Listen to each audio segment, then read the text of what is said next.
Ngayong adlaw sa tanan. Kabay mo ato, ako. Ako dahil si Pastor Herman of the Holy Ghost and Fire Church. Allow me to share the gospel of Ugma na God's sir. goodness. Layo ko. Ako sa lanan. So, Kabati ako po ningin na record lang igsoon para Sige, sige sir.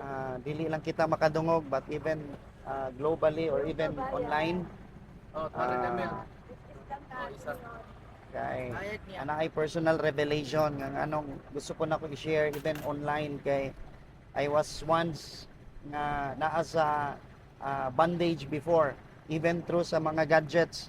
I was addicted to pornography before, but sa grasya sa Dios tungod sa kamaayo ni Jesus, no, gamito nato pod ang social media or kaning gadgets para sa kahimayaan sa Ginoo. So naa ako diri igsoon to share God's goodness.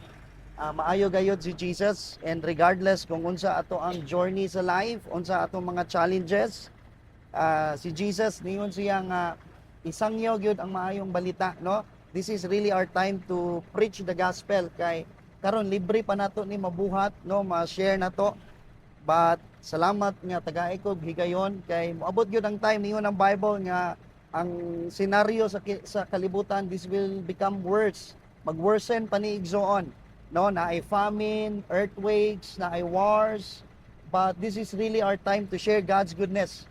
And God's goodness is when Jesus was sent forth by the Father, ipadala si Jesus sa atong amahan sa langit aron mao'y mubayad sa atong kasalanan. Niari si Jesus dili lang pud sa sala, niari si Jesus aron tagaan tag kinabuhi.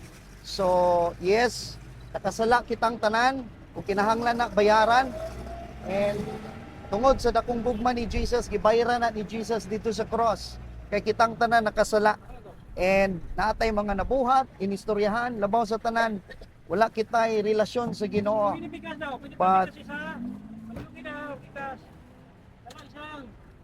the good news is, gibayran ka na ni Jesus aron makabaton ta og kinabuhing dayon. So let me read to you igsoon. Even sa Ephesians 1:13, in whom you also trusted after that you have heard the word of truth, the gospel of your salvation, in whom also after that you believe, you were sealed with the Holy Spirit of promise. So, atong kinahanglan igsoon is tuhuan nato unsay nahisulat sa Biblia, unsay gibuhat ni Jesus dito sa cross. Jesus paid the price. Gibayran ni Jesus ang atong sala o imong sala. Siya mao ang gilatos. He was smitten. He was beaten. Tara. He was bruised. Si Jesus ang gilatos aron sa atong kapasayloan. So atong dawaton, atong tuhuan kana kay kana mao kana ang atong kagawasan o kaluwasan. So palangga kay ta ni Jesus igsoon, dili gusto ni Jesus nga kita ma-perish. So Jesus loves you. And again, salamat sa inyong pagpaminaw. Palangga kita ni Jesus.